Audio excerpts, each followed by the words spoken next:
Bonjour à tous, c'est parti pour l'actu au second degré. Nous sommes aujourd'hui le mercredi 21 mai 2014. Chers internautes, bien le bonsoir. Cher peuple français, ça fait un peu président de la République, hein. Chers compatriotes, qui vous détendez devant YouTube peut-être avant de vous coucher, ou après une dure journée de travail, je compatis. Je vais vous parler aujourd'hui de ce que l'on appelle, dans le jargon télévisuel, la guerre de l'access. Alors pour ceux qui ne savent pas un petit peu ce que c'est l'access, c'est le 18h-20h des chaînes de télé. Alors c'est une case stratégiquement hyper importante au niveau de la publicité, surtout pour France Télévisions, puisqu'après 20h il n'y a plus de publicité, et il y a une concurrence féroce qui s'est jouée dans cette saison 2013-2014 sur cette case. En fait, tout a commencé avec Jean-Marc Morandini en septembre. Vous allez voir que c'est une guerre sanglante, la guerre de l'access. Jean-Marc Morandini a été la première victime.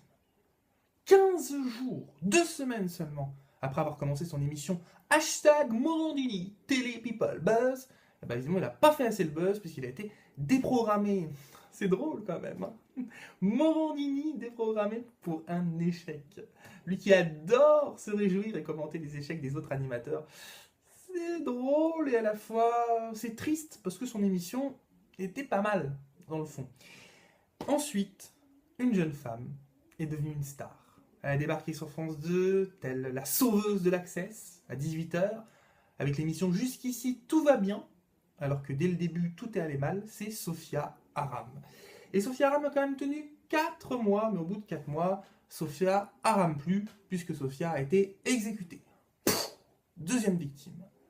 Et puis, en janvier, c'est l'ami Laurent Ruquier, qui a été décrit comme le sauveur de l'Access, et encore un sauveur, un de plus, programmé entre 18h30 et 20h, l'émission pour tous, qui était en fait l'émission pour pas grand monde en définitif, devait faire des succès d'audience et cartons d'audience, Ruquier avait dit ça va marcher, ça va fonctionner, et au final, au bout de 6 semaines, eh oui, il a fait moins bien que Sophia Aram, il a été exécuté, le petit père Ruquier. Enfin, en tout cas sur cette case-là.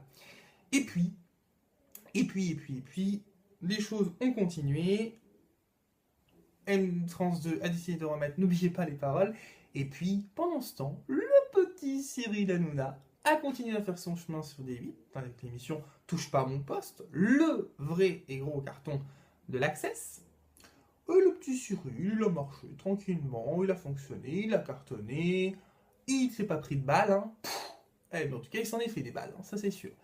Et puis là, on apprend que il va y avoir un nouveau talk show, et oui, à la rentrée, avec Jérémy Michala, qui est une bande de chroniqueurs sur M6. Waouh, un animateur, une bande de chroniqueurs autour d'une table.